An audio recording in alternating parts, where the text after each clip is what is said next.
श्री स्वामी समर्थ सगळ्यांना. Happy new year. नवीन वर्षाच्या हार्दिक हार्दिक शुभेच्छा. तुमचं हे वर्ष खूप सुखांनी समृद्धीने जावो ही स्वामीचरणी प्रार्थना.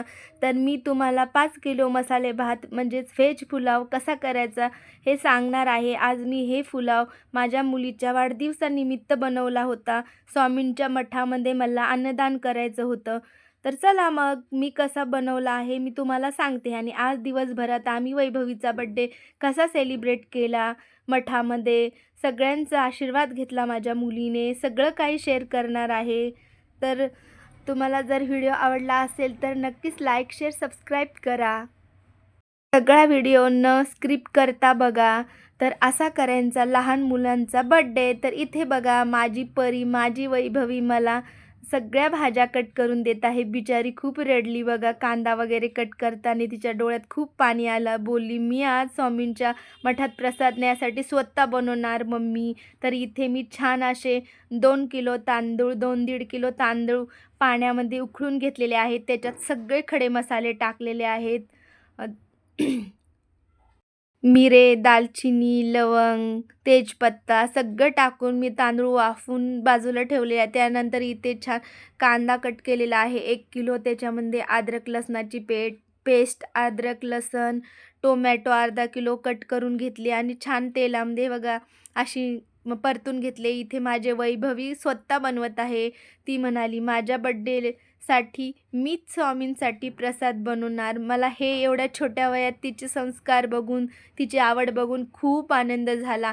असा बड्डे आम्ही 12 वर्षात कधीच साजरा नव्हता केला आणि हे तिचा 12वा बड्डे आहे. इथे छान सगळं लसण, अद्रकची पेस्ट वगैरे छान परतून झाली, कांदा वगैरे. त्यानंतर चवीनुसार हळद, मीठ, मसाला, सगळं काही, मिरची पावडर आणि हिरव्या मिरच्या पण कट करून घेतल्या होत्या. हे सगळं साहित्य टाकून असं छान परतून घेतलं. बघा माझं बाळ ती स्वतःच बनवत आहे. मला इतका आनंद झाला ना तिच्याकडं बघून. तिचं हे असं सगळं एवढे छान तिचे गुण, संस्कार बघून. मला तरी वाटते प्रत्येक आई-बाबांनी ना आपल्या मुलांचा बड्डे असाच साजरा करावा, गरजू लोकांना अन्नदान करावं.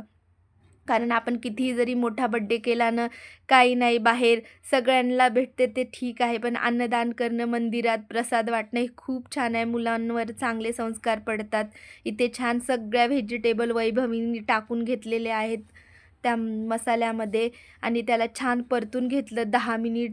नंतर मग त्याच्यामध्ये वाफवून भाज्या घेतल्यानंतर गरम पाणी तापवायला ठेवलं होतं एका साईडला. पाणी उकळी आलं की त्याच्यामध्ये 2 ग्लास पाणी गरजेनुसार टाकलं आणि छान मीडियम अशा भाज्या शिजून घेतल्या. वरतून कस्तुरी मेथी टाकली आणि झाकून ठेवलं. नंतर 10 मिनिटांनी उघडलं. भाज्या वाफेवर छान 2 ग्लास पाण्यामध्ये शिजल्या होत्या. कोथिंबीर पण टाकून घेतला, परतून घेतलं असं भाज्या व्यवस्थित शिजवून घ्यायच्या. कच्च्या नाही ठेवायचा. बटाटा थोडं शिजायला वेळ लागते. बाकीच्या भाज्या शिजतात, गाजर, बटाटा. आणि नंतर मग त्याच्यामध्ये असा वाफवून ठेवलेला साईडला भात, कमीच पाणी टाकायचं त्याच्यामध्ये, जास्त नाही टाकायचं. भात एकदम सुटसुटीत होतो व्हेज पुलाव. आणि त्याच्यात टाकून ते असा दम लावायला आम्ही झाकून साईडला ठेवलं. त्यानंतर इथे 1.5 किलोचा रव्याचा शिरा बनवायचा होता, पण ते पुढचं क्लिप मी नाही घेऊ शकली. दिवसभरात खूप दगदग झाली, धावपळ झाली. मठामध्ये जायला उशीर पण होत होता. त्याच्यानंतर आम्ही मठामध्ये आलो आणि इथे बघा नवीन वर्षाची भरपूर अशी स्वामींच्या मठात गर्दी होती. लाईनला 1 तास तरी उभा राहण्यामध्ये गेला. सगळे भक्त दर्शनासाठी आले होते. त्यामुळे इथं आम्हाला लाईनमध्ये हे इथं मी जवळच एक डब्बा असा घेऊन ठेवला होता. डब्बा मी भरून आणला होता. कारण पातेलं आणायला बरं नाही वाटत, त्याच्यामुळे मी डब्बा मोठा असा भरून स्टीलचा आणला होता. इथे स्वामींचं दर्शन घेतलं. श्री स्वामी समर्थ. त्याच्यानंतर इथे माझ्या बाळांनी सगळ्यांना प्रसाद दिला तिच्या हाताने. व इथे पण तिने स्वतःच बोलली की मलाच माझ्या हाताने द्यायचं मम्मा. तर ठीक आहे बोलली. बघा ती तिच्या हाताने देत आहे. तुम्ही पण या प्रसाद खायला. बघा कसा झाला प्रसाद नक्की सांगा. आणि आजची आमची सेवा कशी वाटली हे पण कमेंटमध्ये सांगा. आणि आमचं चॅनल नवीन आहे त्यामुळे थोडा सपोर्ट करा आम्हाला. जर स्वामींच्या कृपेने माझ्या चॅनलला यश मिळालं, माझ्या बाळाच्या या भक्तीला यश मिळालं तर मी हे शब्द देते की पुढच्या वर्षी मी याच्यापेक्षा दुप्पट किंवा तिप्पट पटीने अन्नदान करणार.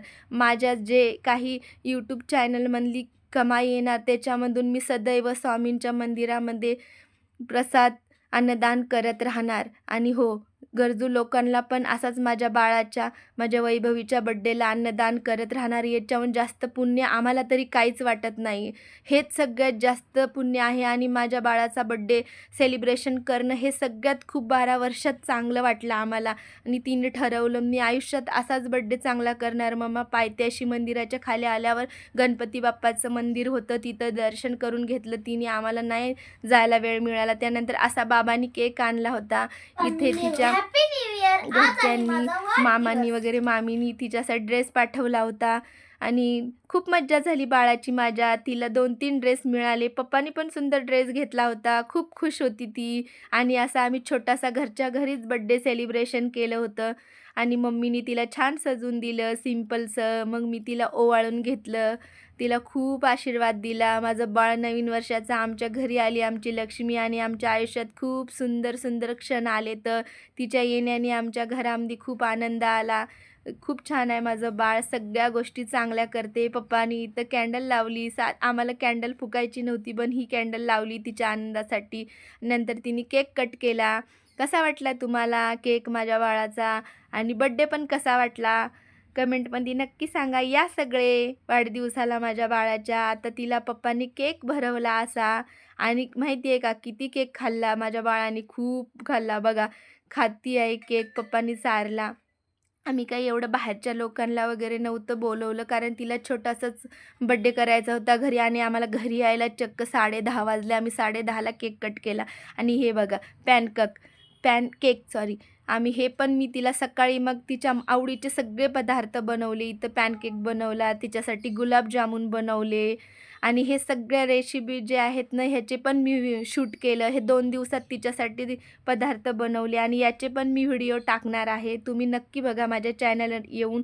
आणि इथं कुकीज बिस्किट पण बनवलेत मी तिच्यासाठी घरी. म्हणजे तिला जे काय पाहिजेत होतं मी तिच्यासाठी हे 2 दिवसात सगळं बनवलं. कारण हे मुलांच्या आवडीचं बनवणं मला खूप असं चांगलं वाटलं की ती खाती खूप, सगळ्यांना तिने शेअर करते. स्कूलमध्ये पण न्यायचं होतं तिला. इथं तिला मेंदूवडे खायचे होते, मेंदूवडेसुद्धा बनवले. ह्याची पण मी टाकणार आहे ह्याचा व्हिडिओसुद्धा. तुम्ही आपल्या चॅनलवर येऊन नक्की बघा आणि व्हिडिओ कसा वाटला सांगा. हे सगळं मी आता पटापट गडबडीतमध्ये सगळं बनवलं आहे. इतका दिवस आमचा बिझी होता. तिचे बाबा पण तिच्यासाठी खूप दिवसभर धावपळ केली, मी पण केली. आणि संध्याकाळच्या जेवणात मग तिला हे वांग्याचे काप खूप आवडतात. मग तिच्यासाठी हे वांग्याचे काप ह्याच्यात पण तिनं मला मदत केली बघा. ही तीच तीच करत आहे इथे मदत मला. मग असे छान कांद्याचे सॉरी वांग्याचे काप कट केलेत आणि असे इथं फ्राय केलेत सुक्के. त्याच्यासोबत भरीव वांग्याची भाजी केली, भाकरी केल्या, चपात्या केल्या, सगळं काही बनवलं होतं तिच्या आवडीचं जेवण. आम्हाला बाहेर वगैरे जायला नाही आवडत हॉटेलमध्ये बड्डे वगैरे करायला. बघू ती मोठी झाल्यावर तिच्या इच्छेनुसार करेल. वरण केलं, भात व्हेज पुलाव केला होता, शिरा केला होता. पण जेवढं जमेल तेवढंच मी व्हिडिओ केला. व्हिडिओ आवडल्यास लाईक शेअर सबस्क्राईब करा. श्री स्वामी समर्थ.